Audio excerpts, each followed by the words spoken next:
le Burkina Faso, c'est quoi la ville sainte, c'est quoi, Madame Ouedraogo? Le Burkina Faso, c'est d'abord le nom de notre nation, notre pays. Et ce pays a été rebaptisé, il s'appelait d'abord Haute-Volta, sous la colonisation, mais a connu le baptême, c'est le baptême, on dira, voilà, en 1984, avec les leaders de la révolution. Donc, et le nom a été changé en Burkina Faso. Burkina qui veut dire intègre, et Faso qui veut dire la ville du Père. Donc, c'est ça qui donne la ville, la terre des hommes intègres. Donc, voici comment on peut définir le Burkina, dont les habitants sont appelés des Burkinabés. Burkinabés, c'est en langue fulfulde, Burkinabés, pour bien prononcer. Donc, qui veut dire des hommes intègres. Voilà. Maintenant, nous portons ce nom. Maintenant, qu'est-ce que ça veut dire et comment on doit vivre?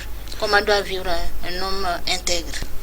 Alors, Madame Ouedraogo, ville sainte, Burkina Faso, d'abord, qu'est-ce que c'est la ville sainte?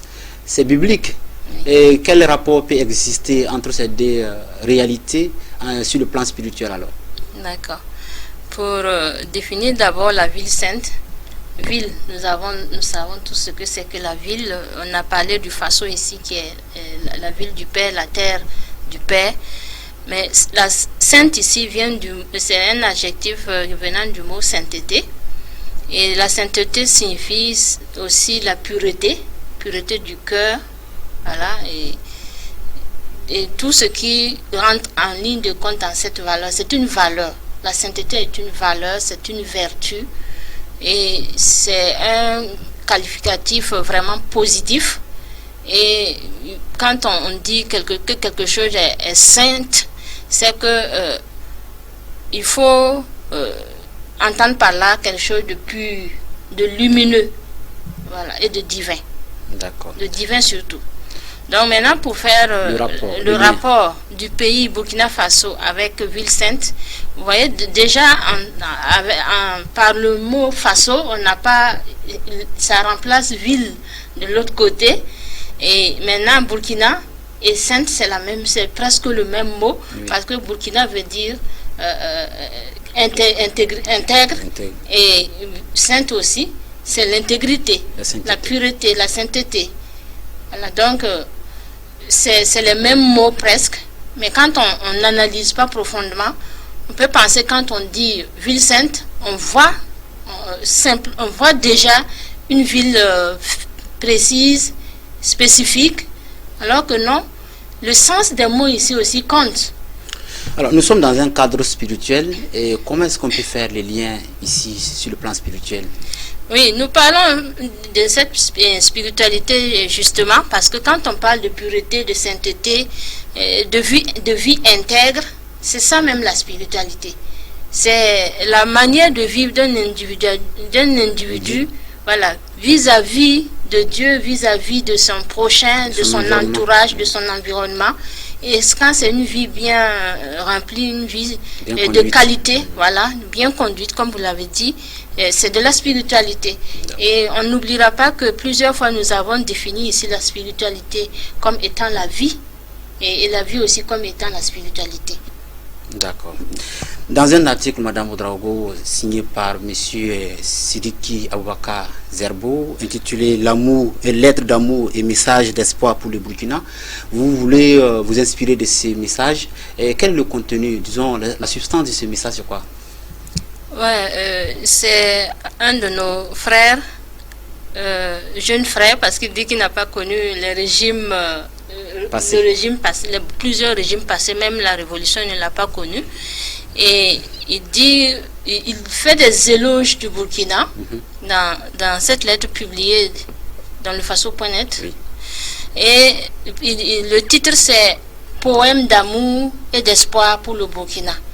Et dans ce contexte d'insécurité et de désespoir, je dirais, lui, par ce poème aussi, vient donner sa contribution pour encourager les Burkinabés Ne pas baisser les bras. À ne pas baisser les bras, à surtout prendre conscience que leur pays n'est pas un pays ordinaire, c'est un pays béni, une nation bénie.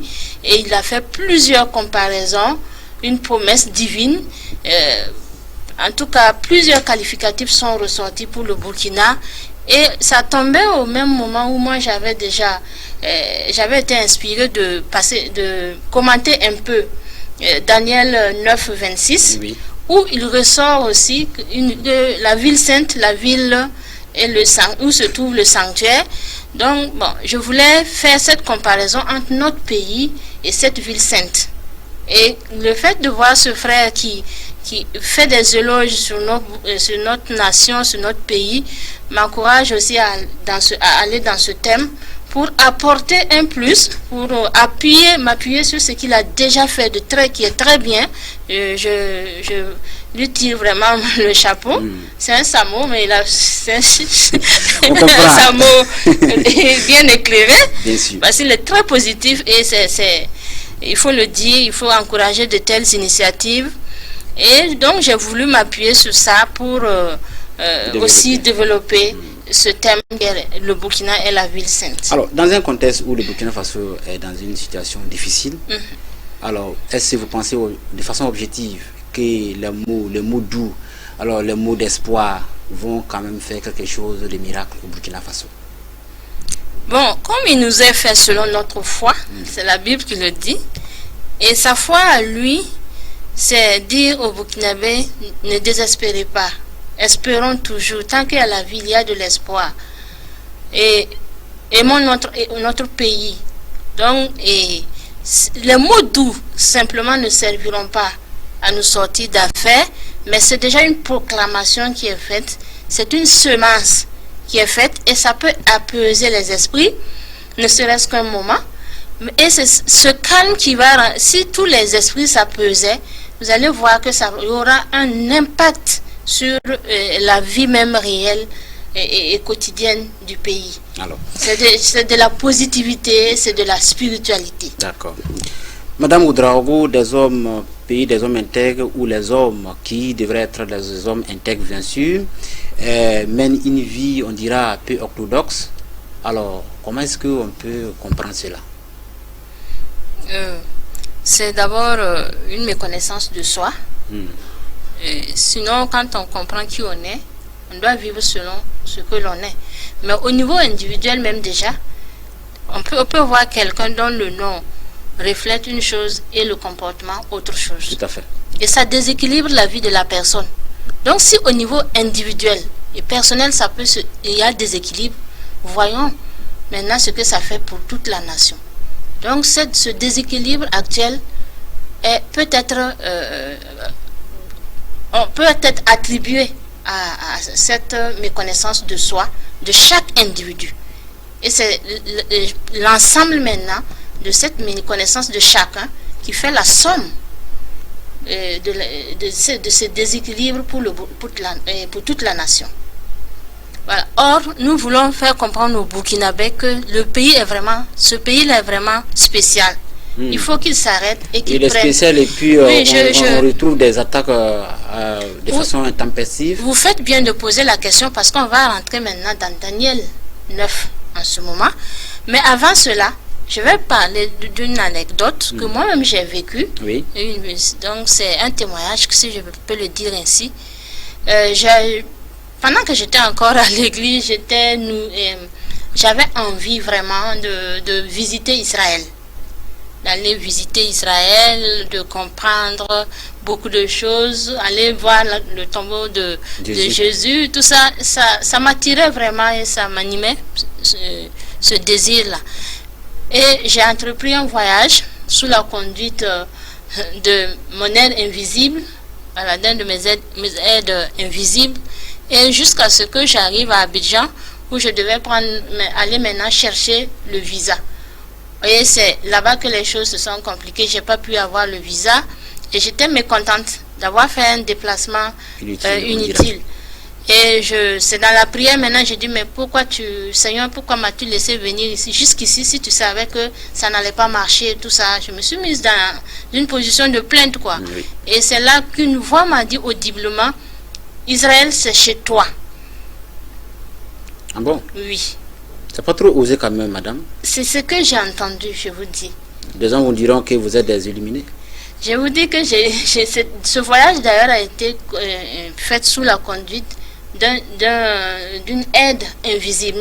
Nous avons chacun des aides invisibles qui nous parlent, qui nous orientent. C'est parce qu'on n'a pas pris l'habitude de les écouter. C'est ce que nous appelons crise intérieure.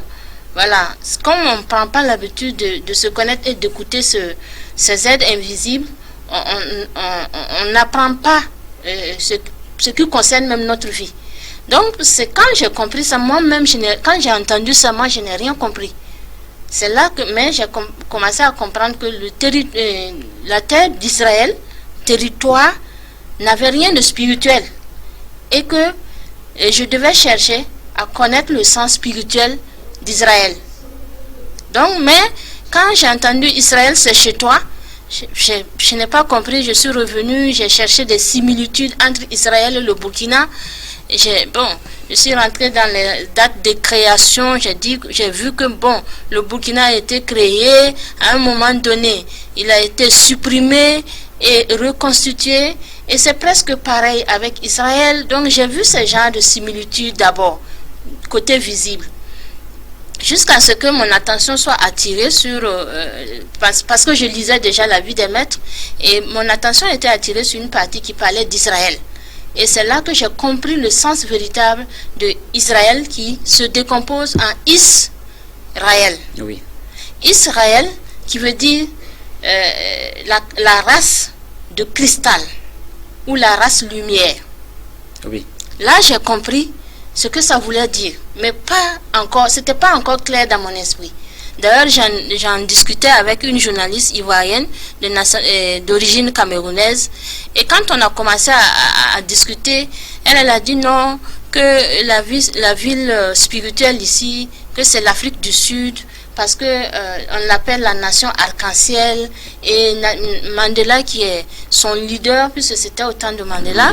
Voilà, Mandela qui est son leader, on voit que c'est quelqu'un qui s'est vraiment sacrifié pour sa nation, qui a de l'amour pour son peuple, tout ça.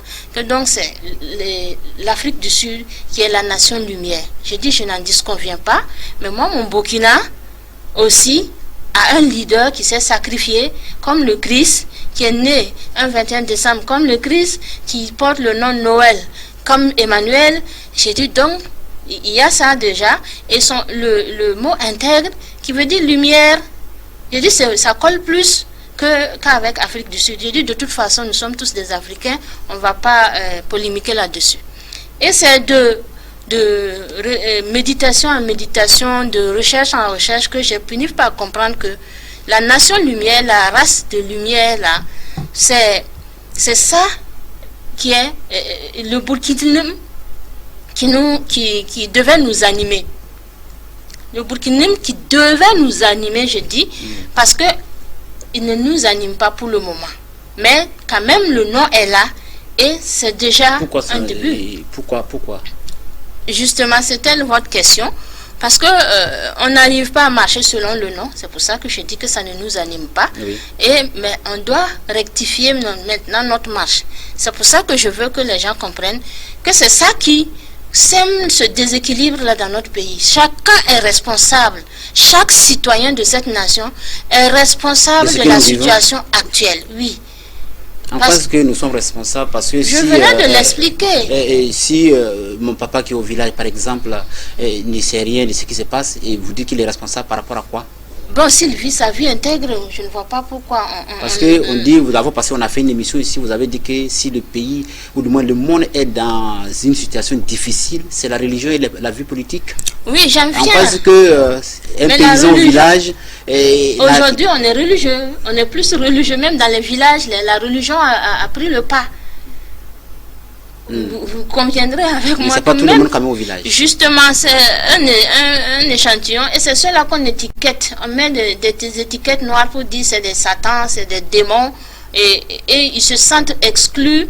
Et bon, même si, en tout cas, il y a des... Mais je ne peux pas dire qu'il n'y a pas d'intègre au Burkina. C'est vrai. Il y en a. Ça, je suis sûre. Et moi-même, je suis intègre, je ne veux pas... D'accord. Voilà. Chacun tire la couverture. C'est ça, justement. Alors, chacun doit le faire.